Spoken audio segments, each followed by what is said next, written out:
Welcome to a special edition of Community Chat. Today we are turning our attention to town government, where voters will head to the polls on November 15th for a special election to fill an open seat on the Abington Select Board. Now, joining us today is Nicole Emery, who is here to talk about her campaign, the challenges facing the town, and her vision for Abington. Welcome to the show. Thank you. How are you? I am good. Let's start out with, for folks who may or may not know you, tell us a little bit about yourself, or share some of your background and maybe some of your involvement in town government. Okay, so I'm Nicole. First, thank you for having me. As you know, I love doing these things. So I was born and raised in Rockland. I've lived in Abington for about 11 years. I live with my husband and my 4 children, 3 of which are in Abington schools. I volunteer at the schools a lot. I am on the PTO board at the Abington Middle School, the co-chair there. I love volunteering. It's sort of occupies a lot of my time, Monday through Thursdays at least. I'm also a registered nurse. I work at a big hospital in Boston. Occasional evenings per diem there during the week, and I work weekends as a supervisor for home care. So I'm just looking to add to the chaos and do a little bit more and give back to the town however I can. Well, let's talk about why you decided to run for this. What motivated you to run for the open seat on the select board in this special election? So I've been wanting to get more involved for a while now. I'm, not on another board at the moment, but stay on top of all the things and stay involved in a lot of things.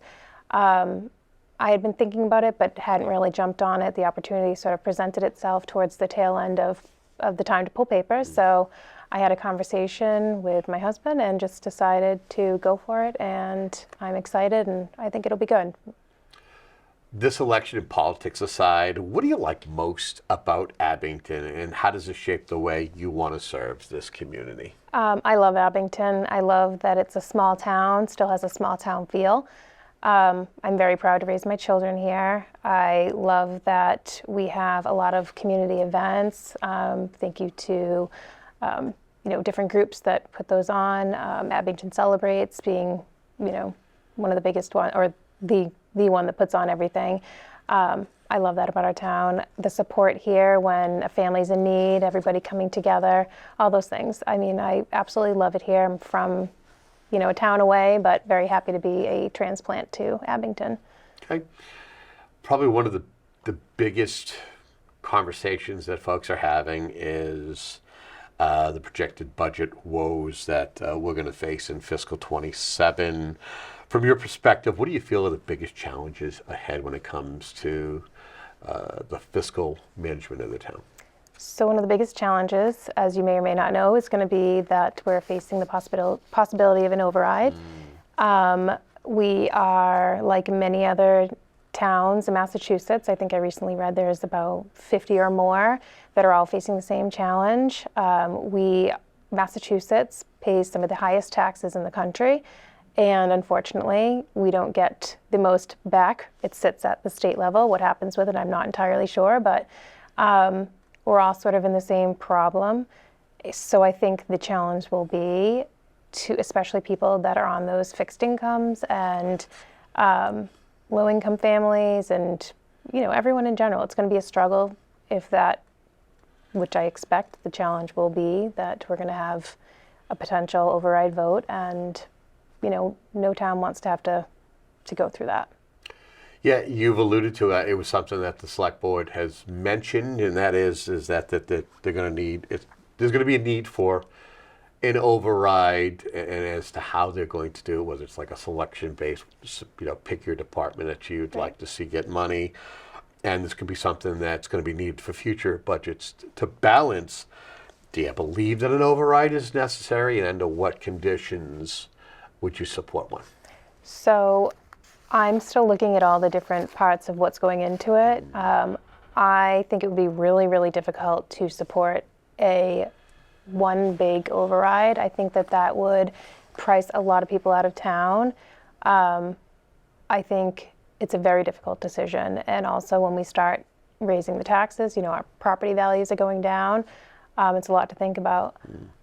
The other side of that is I know that there are some departments that we can't, I try to say we could maybe do more with less, but there's departments that can't do that. We have our police, fire, school teachers.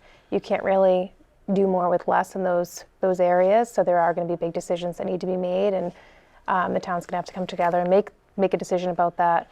But for me, I really need to see what the line items are and what departments, I think that there's some departments that probably could still do better about tightening up what they're spending their money on. So there's still a little bit of time between now and the end of the year. I know I went to the Finance Committee meeting last night, and they're still working with each department to try to make it a little bit better. So we'll know a little bit more soon. Okay. Well, if not an override, talk to me about solutions or strategies that you would like to see explored to close the funding gaps. Is there anything that you've pondered or maybe you've heard someone discuss, that might not be a bad idea? I mean, I think the obvious is trying to increase our tax base, and it would be great if we could bring in more, commercial development. I'd love to see more small businesses. Looking in areas of grants, maybe things that have been, we haven't tapped into so that we could lessen the burden. All those things I think are going to be needed if we're going to want to stay afloat and still be affordable. There's still some things I'm still looking into as I kind of dive into all the different departments and meeting with people. But as a starting point, those are some of the things. Okay. Last town meeting earlier this year, there was a conversation about trash. Yes. Town considering shifting the cost of the trash services directly onto the residents. What do you stand on that idea, and how do you balance fiscal responsibility and fairness to taxpayers? I believe the one thing that many people were saying was that years ago there was an override, and the idea of the override was to help where the cost was not put upon residents. That's what it was meant for. But as things grow more and more costly, what do you do? I think we still need to look into other ways to not be an additional burden on residents. Because it's, I know they laid out like a 5-year plan, but still in 5 years, it's still going to be a huge burden, a large burden. I know in Rockland, that's the way they do it, but we're still used to doing it the way that we do it. And I think we still need to look at a few other options. I don't know if we could circle back and try to get, other bids on ways that we could reduce the costs and keep it the way it is, but I'm sure that, they're still looking to all that. I don't know that would be something that would come up at town meeting this year, given the prospect of an override. But I think it's something we still need to continue to think about, and it's going to be a problem. It's a looming problem. Something else to keep in mind as well is our senior population, residents who are on fixed incomes. They're worried about rising costs when it comes to services or taxes. How would you ensure, as a member of the select board, that there's affordability and we're able to protect the vulnerable residents if elected? So again, it's just spending responsibly and controlling what we're spending on. I still think we need to increase our tax base so that we're keeping the burden off of them. I think that different, if we can apply for different grants again in the area of affordable housing would be a good idea. I'm hopeful that maybe things like I know this may come up, but with the schools, the North and Center School, if those could be developed eventually, that could become some senior housing that could also, would be affordable housing. So those sorts of things, I think are really important. Let's talk about it. You mentioned the North and Center schools. Those are also things that folks are curious about, and everybody has their own ideas. What would you like to see happen with those two particular properties? Now, we do know that the North School right now is being utilized by the DPW until the new DPW fire station campus is built. But what would you like to see done? Originally, a couple years ago, if you asked me, I probably was leaning towards some sort of rec center or something, recreational, which I would still consider. But I do think that getting some revenue from it would be ideal, considering the financial pickle that we're in. So I know that they've put it up for bid, I want to say like 2 or 3 times, and there was no bites on it. But more recently, it's gone through all the approval processes, up through zoning, to hopefully make it more appealing to a buyer that will hopefully then build. It's also been, I believe, approved for 21 bedroom apartments, so that it falls into the regulations or what's required for mass housing. So I would lean towards, I think it would be great if it could be senior housing or, 1 bedroom. It would be ideal for that population. So now I'm sort of leaning towards that, knowing the, fiscal problem that we're having. Good. We've talked about properties that the town has. We've talked finances. We've talked trash. Let's talk water and water infrastructure. Water capacity and quality have been a big concern in Abington. We know that Yes. PFAS is a big issue. Yes. How do you think the town should address these issues moving forward, especially if you're looking to invite commercial builders and expand when it comes to economic development? So I met with Crystal from the water department, and actually, who is a wealth of knowledge and gave me, in addition to their website, has a ton of information on it. I actually think we're getting to a much better place, or I know we're getting to a much better place than we were before. Obviously, the PFAS has been a problem for years. Abington got ahead of it early. We're nearing the end. They're putting in the filtration for the PFAS. There was 2 parts to it, the filtration and then the infrastructure. They're nearing the end of that. I believe it was the end of fall, maybe, or the end of this year, that should be complete. So I think that we're on the right track for that. Also, most of Abington actually gets water from the unaffected plants, but it is that small portion that gets it off of the affected one. So I think we're headed in the right direction. I think that they're doing what they can. The water department gets their money not from taxes, it's from Federal government. Correct. State. So, we're limited, but again, grants and the money that we do have, I think they're doing all the things. I know that there's also been discussions, and they've been looking into actually tying into the MWRA to help move things along with what's not being used at Union Point, which would be great. So I think that they are doing a lot of things. So just working, if elected, working on the board and the other board members and departments to help move all that along. I feel that Abington does a fantastic job when it comes to their veterans, the veteran population. Adam Gunn, as the Veteran Service Officer, stands head and shoulders above a lot of his colleagues in and around the South Shore and the Commonwealth of Massachusetts when it comes to going after things that will help the veteran population. What are some of your priorities when it comes to supporting local veterans? So I come from a military family. My mother's a veteran. My aunt is a veteran. My brother is still active in the Marines.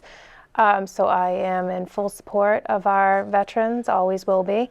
Adam Gunn does an amazing job in Abington connecting veterans to the resources needed, whether it be,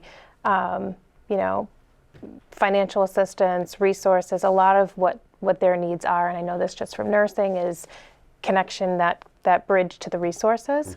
I would help in, whatever was asked of the board. I know there's a lot of funding that comes from the state in that aspect, but whatever I could give, I will always support our veterans. A couple of weeks ago, there was a news report about a community in Massachusetts that was considering it changing the form of government. They had a town manager and they had a select board, but they were feeling like that it wasn't working out. They're exploring whether they should change the charter. Do you think that Abington should consider changing, going away from a town manager, select board, form of government, or do you feel the current system is working as is? To answer that, I would definitely need to look much more into both sides of it, what the pros and cons of changing it. I think, I don't know if if other towns that do that tend to be larger cities or bigger towns. Abington being a small town, I do think that we function well the way that our, things are. But I'll never say that I wouldn't look at the opposite side of things. I always, even if I feel strongly about one side, I will always say, well, present me let me see the data about what the other option is and then make a decision from there. So it's something I would have to look into more. I just don't have that information. Okay. Looking ahead, if you are successful come November 15th, sworn in on November 16th, what would you say your top 3 priorities that if you are elected? So top 3 priorities is definitely maintaining transparency with the town, listening and being a bridge between the residents and the board, and I would like to get the information out there to residents about all the things that the board is doing, improve communication, and then just do my best to represent the town and listen to the concerns and hear people and bring those conversations and ideas back to the board and make decisions based off of, everything that I'm hearing from residents. Okay. One of my last and final questions is almost kind of like an open-ended. It's a question that you can basically write and then answer. Is there something that we have not discussed? Is there a topic or an issue that we have not had a chance to take a look at, but you want to take a moment to talk about? Or maybe there's something that we have discussed, but maybe you might want to kind of give a little bit more to. I think we touched on all the big topics. One thing I would like to say is, since I announced that I'm running, a lot of people have said, where do you have the time? I could never have the time. I'm not really involved. Or I'll say, hey, do you know there's an election? Do you know about this? No, I don't vote. I'm not really involved. So one thing I would like to say to everyone is that if you aren't involved or don't have the time to be involved and it's just not your thing, that's fine. But my biggest advice is to find somebody and stand behind somebody and support someone that you trust to be involved and be that voice for you. So I would ask, everyone to get out and vote on election day. Even if that's all you do, is to just get behind someone that you do trust to make those decisions. That's a big takeaway for me. I know I asked you about what you like about the town. Is there somewhere special in the community that you like, whether it's an eatery, whether it's a particular part of town that you go to? Maybe you're somebody who goes to Griffin's Dairy or something like that. Is there something that you adore about this community that you can't get enough of? I mean, it would be very hard to single things out because we definitely are regulars at a few places, but I would be amiss to not give a big shout out to Spencer's, who probably makes, 5 to 6 pizzas a week for us. We have a son who is very particular about food. Okay. We'll only eat Spencer's pizza. We have brought it to Maine with us. We have done all the things, and they are amazing. They do amazing when he comes in. They're very good to him. So, but again, I go to Yaz's, I go to Cream, Dairy Queen, probably things I'm leaving out. I frequent all the things. Interesting you mentioned Spencer's because not too long ago, do you know who David Portnoy is? Yes. Okay, Barstool Sports, and he has this thing called One Bite. Everybody knows the rules. Yep. I believe he stopped in at Spencer's. He even went next door to Mom on the Go. Yep. And checked out some of the grilled cheese over there. So it's visited by somebody who goes to a lot of these businesses and gives his opinion. Usually, unless there's some kind of an issue with the food, it's usually highly rated. He's giving businesses a bit of a boost. Yep, I saw that. Last thing to ask you, and that is what's your final message to voters as they are about to head to the polls on November 15th? What would you want to say to them? I'm here to provide transparency, communication. I feel like, will work my hardest to be a good representation for what everybody wants. If you have any questions, any questions, concerns, anything you want to talk about, I'm going to make myself available. I will give my email, my phone. I don't know if you want me to do that now or if you... Sure, please do. So my email address is nme1217@gmail.com. And my phone number is 617-302-7591. Call, email, text, anything. I'm happy to chat, talk. You know, I would love to hear some input from people about what they want to see. What do you want from the board? What changes do you want to see? Let me know. Okay. We appreciate you coming into Abington Cam and chatting with us.